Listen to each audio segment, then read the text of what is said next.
Q&A, but before we do that, I think it's really important that I both acknowledge and thank the people who've helped make today possible. Our sponsors and our exhibitors, we couldn't do this without them, and their support of Y Sports means that we can provide you with really great content and a fantastic experience today. This venue is amazing, it doesn't come cheap, and all of the support that our sponsors provide us really helps us to keep the ticket prices as good a value as we possibly can for you.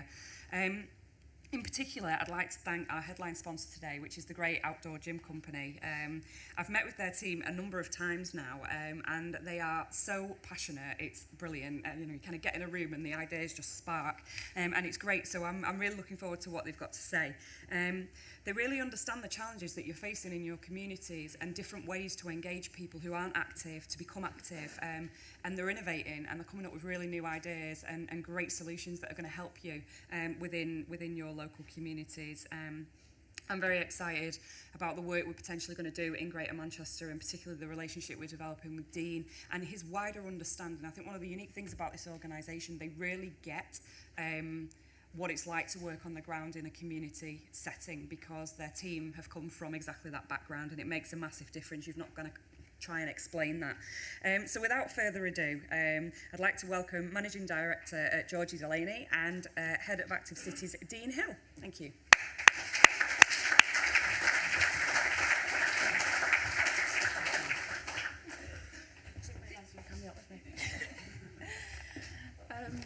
Hi everyone.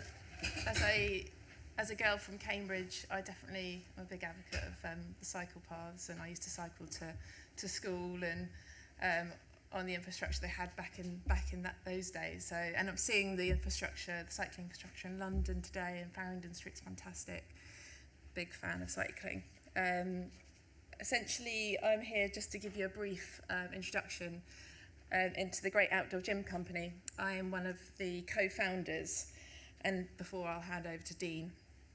And essentially, I'm going to tell you about a few projects that led us to our vision of creating sustainable, active communities. And we mean sustainable by sustainable in terms of financially, and sustainable in terms of environmentally, and just in both those aspects. So,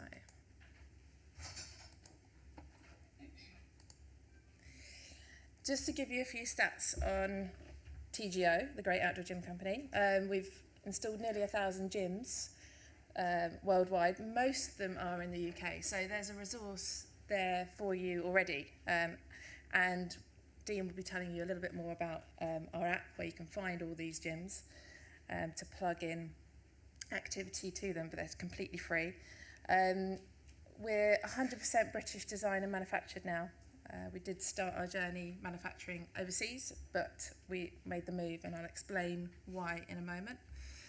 And we've had many studies proving that we are getting people more active, and Dean's going to give you an insight into a particular case study in Dudley.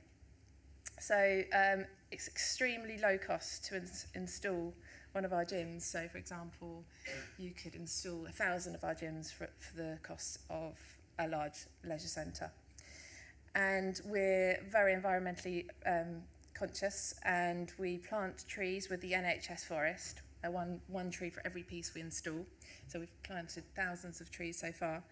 And we also generate usable electricity from our gym equipment. Our missions are, one, to increase physical activity. That's our core mission. Secondly, to increase well-being. And thirdly, we want to be part of the building of sustainable cities. And we, in the picture in the corner, there's us at Paris in the climate change conference, COP21. And we've subsequently been to COP22 as well. And we have got a very low carbon solution to getting cities active. That's some of our team. So we're just ordinary people. Matt Delaney, he's my co-founder and husband.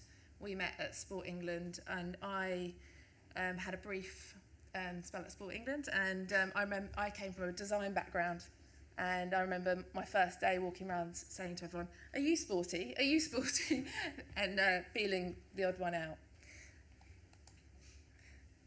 We very much design gyms with our customers and for the community. So this particular shot is a gym we designed, we're going to be launching next month with the University of Warwick. They wanted a wellbeing space where the students could swing on the swings, they could do yoga outside. There's space for people new to exercise.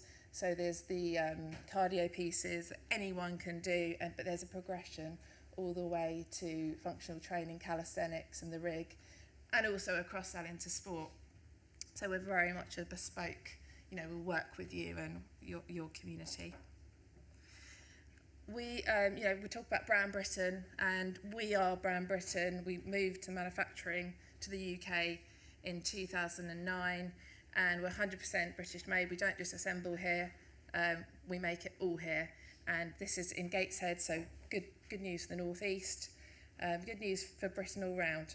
So we are probably more expensive than the Chinese equivalent, but the value is so much greater because it's a long-lasting product. And it's been a 10-year journey, and it's been a great journey, and we've just put our love and passion into this concept. But from the outset, we wanted to create something that's safe. So that was our first thing that we did, and we worked with the BSI to create a pass, which has been superseded by the European standard. But the reason I'm mentioning it is because that standard was for families and for everyone's going to use these spaces. So we designed that standard around everyone using them, whether they're 14 and over or 14 and under, for the whole family. We truly believe that creating family-friendly zones is the way forward to remove those barriers so that you can sort of all exercise together, and also show your children, positive role models, be a positive role model. We're quite well known for Addy Zones. This was one of our major early projects. We designed this space with Adidas so that they could create a legacy for their sponsorship of the London 2012 Games. And it's one of our great projects and something we've really learnt from, because you've got the physical activity, anyone can turn up and use any of the equipment, but then there's also space for classes, and then there's the cross-sell into the multi-use games area and sport. And what was great about this project, one of these went in every region, and the local authorities we work with co-located other activities into the space. So it became like a hub for lots of great stuff that was going on. And what Dean will tell you a little bit more about with our smart tech coming forward gives this type of concept sustainability. So another project that we're well known for is, this was the Green Heart in Hull, and it went viral and had a lot of views on the internet. And this was the first gym that generated electricity. So we used the human energy to light the space at night, and we wanted to use the energy to extend the usage of the space. And lighting is obviously a good way to increase activity. Since that project, we were commissioned last year to be part of COP22, and we installed an energy gym in Marrakesh. And the other project that was installed in Marrakesh was a cycling scheme. So we very much see this as, this is part of building the cities of the future, our gyms, and building in more infrastructure for cycling. So that's just giving you a photograph of one of our energy pieces, and our move towards charging people's phones now, but also using the phone as a way to motivate and enhance the user's experience of our gyms. And this is a photograph of our of our EDU, which captures the human energy so that you can light the space at night. So we're moving towards the smart and sustainable. But a core aspect of us as a company is always to be inclusive of all abilities and all ages as well. And we've got lots of case studies on our website, one of which is this great project, actually Sport England funded, where the school wanted to put activity at the heart of the school for these children to access and benefit from physical activity. So we've got a great video on our website of that. This is a really recent project, and it's of a gym installed in the Queen Elizabeth Olympic Park, and we work with Right Guard to recycle aerosol cans that would normally go to landfill because of the extraction of the gas and the plastic being difficult to recycle. But we work with a recycling company, TerraCycle, and created this gym in the Olympic Park. So that's another sort of innovative project.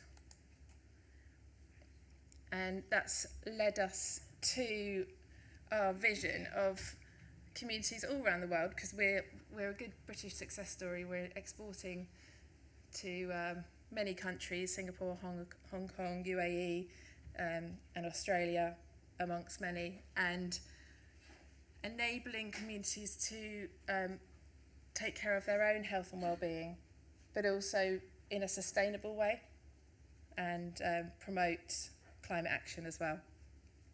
So I'm going to hand over to Dean, because we're sort of sharing this slot. So thank you very much.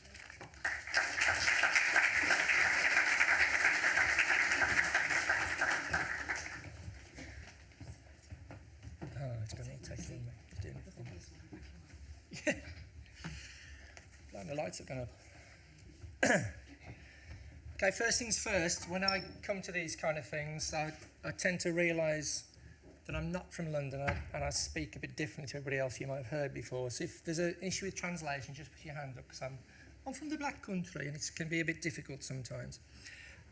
It's going to be a bit more interactive, so there's going to be some challenges back to you. We've heard a lot around the strategic direction from two of our kind of like leading government organisations, and we're trying to align with that. But I think there's an issue that we find with the whole system approach within local systems, that people don't recognise their own systems or who the beneficiaries are of physical activity. So the first question is what do you see? I'm just going to get you thinking about what you see there. There's some things which are obvious, and there's some things which might be a bit more innate within a system. Intergeneration. That was a £5 worth. Thank you very much. Any raise on that one?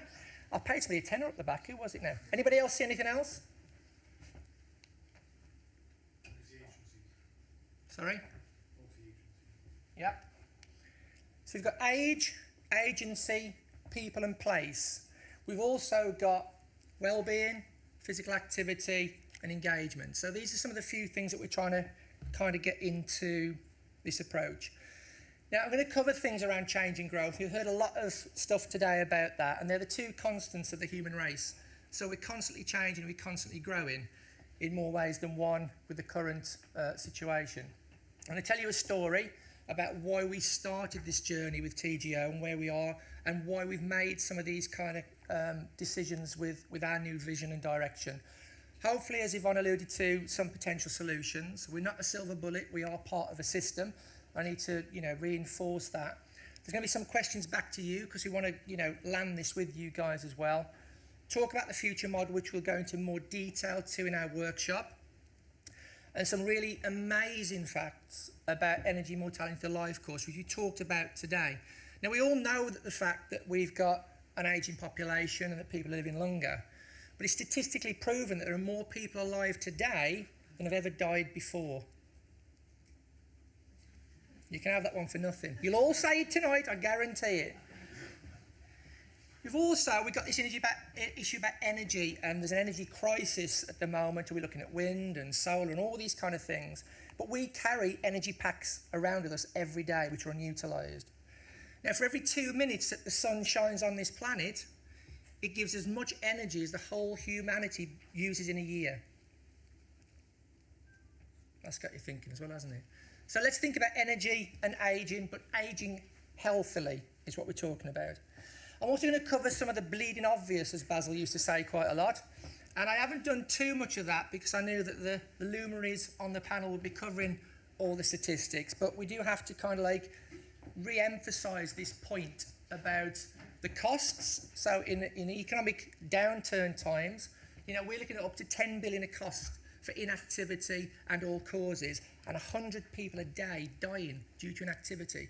Can you imagine if that was Legionnaire's disease or something like that? Sorry, Yvonne, I had to say it. And that's set to rise to 50 billion by 2050. But as I was saying to Mike earlier, the shocking thing within this culture and this community and the UK is it's still not a statutory provision anywhere. So in a local authority, nobody has to provide physical activity. Yet it's the 4th biggest killer in the world. And I'll still never understand that. This is taken from the Sport England strategy, and this is the whole system approach. So the first question is, do you understand the model? And do you understand and know your system? I find it amazing that I'm talking to people about physical activity, and I've asked questions like, are you talking to your CCG? What's the CCG? Is some of the responses I'm getting. So there's a lot of work to do on the message about what a system is, and to understand what a change at a policy level looks like, physical environment looks like. I think we can get our heads around that. But also how the change to the individual work. This systematic model has been around for a long time within public health, and it's called the wider determinants of health. But what we're trying to look at through people power is actually get the people to push back and actually get the people to influence their social networks, influence biodiversity, and influence the climate that they live and are dictated by.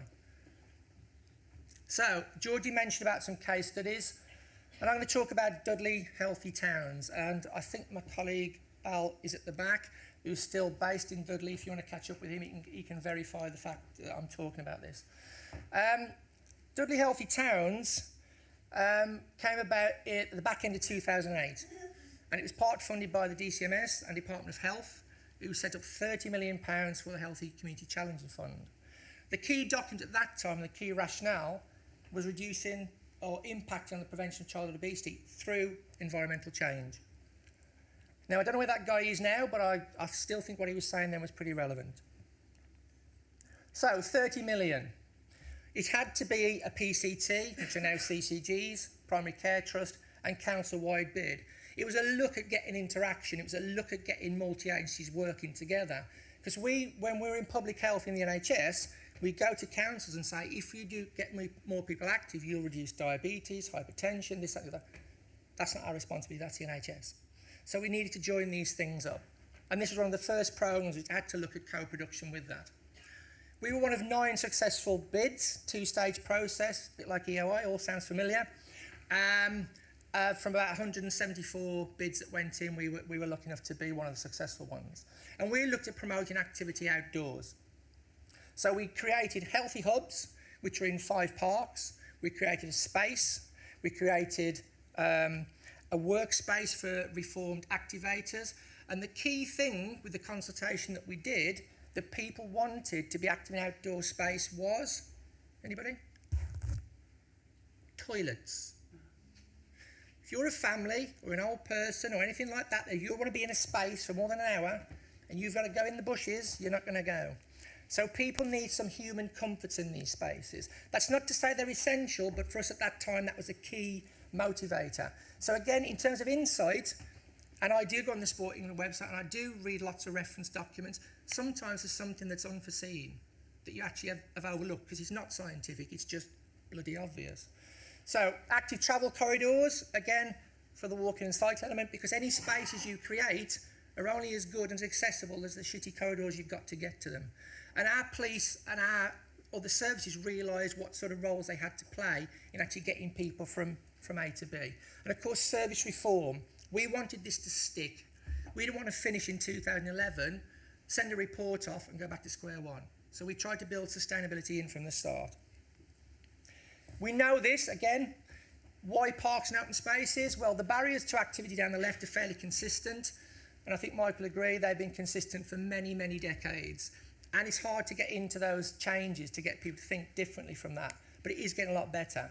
The potential of parks is to mitigate some of these barriers and to actually say it's a very, very untapped reserve. It's a sleeping giant in terms of getting communities active. And I'll go on to some of the evidence that we found. Those are the kind of spaces that we created in Dudley. So there's a hub building, an outdoor gym, access paths, services and programmes.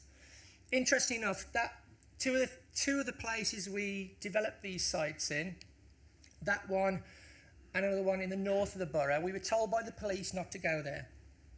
Don't go there. It's too rough. You'll have all sorts of trouble. And we did. But we persevered, and now those two sites, particularly one in the north, are our biggest success story because of how it's regenerated the whole place, impacted on mental health, house prices, all sorts of things. It's actually a nice place to live. Interesting enough, the drop-down shutters there are clear plexiglass because our architect was designing a bunker for these places, that would be bomb-proof. And we're saying it's got to be pleasant, it's got to be nice, it's got to be aesthetic, it's got to want people to engage with it. The video for that product actually shows a military cannon firing a scaffold pole up the glass. So it's pretty indestructible, but it looks a bit nicer than your roller shutters. We put outdoor gyms in all these parks, all different, all bespoke designs, and all designed with the communities. It's the one thing at that time, because it was fairly new to the market, that we did a bit of that on. I'd gone to a trade show, I'd played around with it, I liked outdoor activity, we did some consultation, we took a punt on it. We didn't know what we were getting into, but the results were amazing. We also looked at other infrastructure. So cycle racks and CCTV, we created active corridors, internal walking routes, we tried to provide everything for everybody as much as we could within the funding. And signage. I've highlighted signage because it was one of these simple things around when we started auditing our place, how many pockets and spaces were in our patch that people didn't know about. Like a little sign that points to a canal towpath for a walk, or actual signage where our parks were that weren't in place, and people didn't know they were behind the first row of houses and things like that. So signage and welcoming signage and information is absolutely critical to making this stick. We did active corridors on and off road, and that increased walking and cycling massively. I've highlighted SPD up the top. That stands for Supplementary Planning Document, because what this generated locally as well was our toe into the planning world. And I worked with our head in planning to produce a supplementary planning document for health, which is one of about 6 in the country, which explicitly mentions and promotes physical activity provision through infrastructure and housing. So we've actually graduated into lots of other areas. So the headlines from the programme, it's the Harmony Healthy Towns programme still going 7 years later, and is embedded in core council business. It's year-on-year increases in PA and site visits. We have 45,000 structured attendances on those sites. That's with a member of staff and a registered activity. But having a conversation with Ballier in the week, we finally got the activators on site to do anecdotal site visits. So between the hours of 9 and 12, 9 and 11, 12 and 2, 3 and 5, for about 10 minutes they go out and they mark who's in the site and what they're doing. Over 50,000 site visits on 4 sites in the first quarter. Accessing a park for various activity reasons. We don't know who they are, what they do, what their postcode is. So massive, massive untapped resource. 50,000 in a quarter in these sites. So we had significant impact on attracting and retaining sedentary people. The bottom group that Mike was alluding to, 70% of the people who came to our sites had never been active before. So these sites are attractive, they are welcoming, they are a leveller in terms of addressing inequalities. You get all sorts of people through those doors. They're extremely popular with older people. Older people now tend to be the main carer. They don't know what to do with kids after school. We provided services for those kind of things. And you actually find that the older people bring the kids and then start being active. So there's means to ends through all these kind of things. BME groups very popular, and of course, children and families. Going and being active in a park or on some outdoor gym equipment that's suitable is one of the few activities, apart from possibly walking and cycling, that you can actually think of logistically doing with your family. I've got a 6-year-old and 9-year-old daughter. How come I'm not going to go and play in badminton? No offence to badminton, but they're not ready for that yet. Oh, you need coaching, or you need to pay, or you need to do... So we're thinking about the whole kind of life course for these. One of the unforeseen circumstances for us, because I said we work with the police, is on that one site in the north of the borough, we saw a 65% reduction in police data on crime and antisocial behaviour. 65%. We were talking about 5 to 10%. Now, the Chief Inspector in our borough said that probably equates to £150,000 of officer time. Could the police invest in physical activity? Okay, they told us it was a better place to live. People around there now are not curtain twitching and seeing fires and vandalism and strange noises that go bump in the night. They're actually seeing a vibrant place. And when people come into the borough with their, their 45,000 budget for a new property or whatever it is, and they've got their 2 beds and their block paved drive, they look at what's around them and think, that's a nice place for me to be opposite. My kids could play there. So these physical activity and provision and interaction actually starts to regenerate back out into wider areas. And the outdoor gyms are the huge catalyst for that. When we pump prime the site with marketing, we had people queuing up when we cut the ribbons to use this, and that hasn't stopped. So, does this meet towards an activation names? This is getting back to the system now, so this is the individual impact. This is one of our participants who said she started using the hub and she was a sedentary person. She feels much fitter, so there's a clinical outcome there for her. She's 3 stone lighter. She doesn't get out of breath when she's doing a job, which for her is a great confidence booster. Clinically, her blood pressure and cholesterol are significantly lowered, and she no longer has to take statins. Now, again, Mike alluded to this. If you look at QALYs, quality added life years, a course of statins costs the NHS about £22,000. £22,000 to add 1 quality life year to a person's life. Exercise costs about £440. So, again, financially, very important. And she feels that she can continue to do her job for longer. So pathways to employment, in keeping in employment, which for those people in public health now, that is one of the key determinants of health for people. On an organisational policy impact, all those services around there were embedded and plugged in to our services. Some of those are very local, but you can see the picture it's painting, all from increased activity in parks. Police using packed meetings, fire services, direct GP referrals, weight management, smoking cessation, loneliness, Age UK, charities, all using these sites to engage with this movement. Evaluation, very key, very popular. We need to look at our references, we need to get our evaluation and know that we're doing the right things. This is impact on our system locally. Chief executive, lead for regeneration, users, but then more importantly, on the national evaluation, which was funded by DCMS, we were actually pulled out explicitly as being the only town within the whole process that used a system approach. And this is 4 years before the whole systems approach came in the strategy. So we know we're aligning with where the strategy is going now. This is what we know already, and this is what we learned. So all these outcomes are for engagement with green space. And I'm sure Richard and people like Dr. Bird have been reporting this for a long time. But the question is, if you look at those outcomes, those multi-outcomes, who are your stakeholders on your patch that you can connect the above to? Do they know they're a beneficiary of this process? Have they got funding they can help you with? Have they got systems they want to connect to? Because this is something for everyone. Again, need and numbers. We talk about participation rates. 24 million adults, according to Meany survey, visit a park once a week. 24 million. That compares to 9.7 million memberships of leisure centres, which cost about £10 to £11 million per leisure centre. Now, I'm not decrying leisure centres at all, but for sedentary people, they're not a go-to place.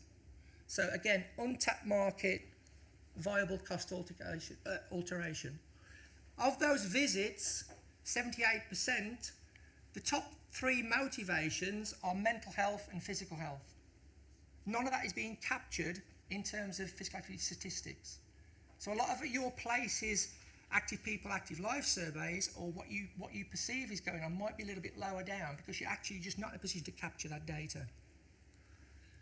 So what have we got so far to make the case for this approach? Evidence-based, needs-led, engagements proven, physical health, mental health, services plugged in, increase in physical activity with sedentary people, proof of concept, complies and meets current national guidance and funding requirements, £2,500 in energy. Georgie alludes to the fact that we've got an energy system that transfers the kinetic energy generated through pedalling and our energy equipment into electricity. What we did was we tried to harness that and we stored it in our parks buildings in a big hybrid battery. We did a peak and flow analysis of when the guys were using the power, and that was plugged in to be used by our staff. In a 12-month period, with some clunky alterations, no promotion, no pushing, we saved £2,500 on electricity bill. Now the future for that, in terms of things like social housing, 3 million people live in fuel poverty in the UK. They either starve or they freeze. We can get activity through Stealth, which actually helps them financially and gets activity through the system. So what do we need to do for 2017 to make this work? So I think, and we think, the places and funders alike need to see evidence of effectiveness and clear data that shows who, what, why and where activity is taking place. Places need to see a wide range of benefits and outcomes being achieved and captured. Places and communities need to see their needs are being met and targets are being achieved. Places need to feel comfortable with their risks, social, economical and political, because a lot of this can, I need to tell guys working in local authorities what the politics are like locally, needs to be mitigated. And places want to develop a prevention-focused culture to address health and social care costs across the life course, and in particular in later life. Do you agree with these needs here today? Is that what you want to see in your place, that you can feel comfortable with an intervention? So, what we're going to go on to in terms of solutions very quickly is something we're calling the green movement. And this is taking all that evidence, all that learning, all that data, and trying to plug the gaps for people that need now. How do you get that data? How do you capture that? How do you create a social movement that connects local people, that offers activity for all ages, that actually can revenise a space for a place?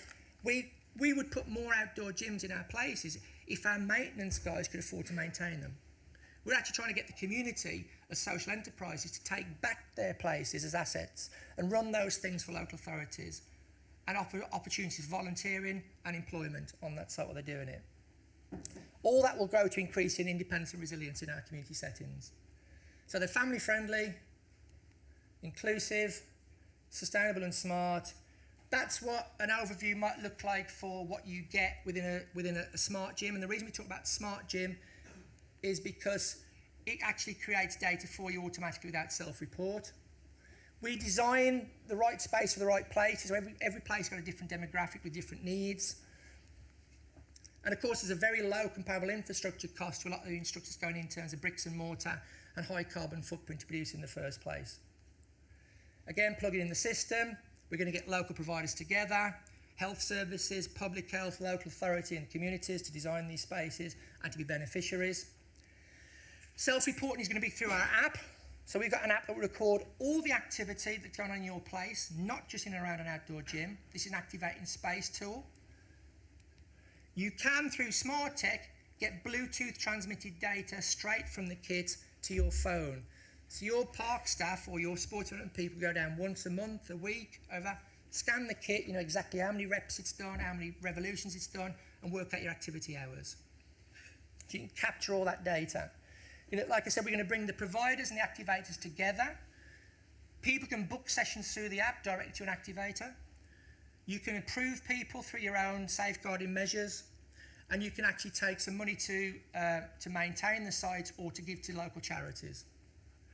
You'll get dashboards displayed like this, so when you get that call to run a committee report at 6 o'clock and it's 5:15, you can press a few buttons and get the stats you need, and hopefully show differences in the variables. You'll get heat maps like that of where your activity is. So if you're looking at your system and you've got 5 or 6 boroughs or wards or places set up, and one's really red and one's really green or blue, you're thinking, what's going on there? We've marketed it the same, we've got the same resources. Is it a GP practice that's not engaged? Is there a crime issue? Is there an older people's issue there? Who in our system can work with us on that? Not just the sport and physical activity people, but the system can actually try and put it right. And we think we can demonstrate impact on all the government outcomes and the KPIs within towards an active nation. Come and see us in the workshop. Thank you very much. Thanks, Steve.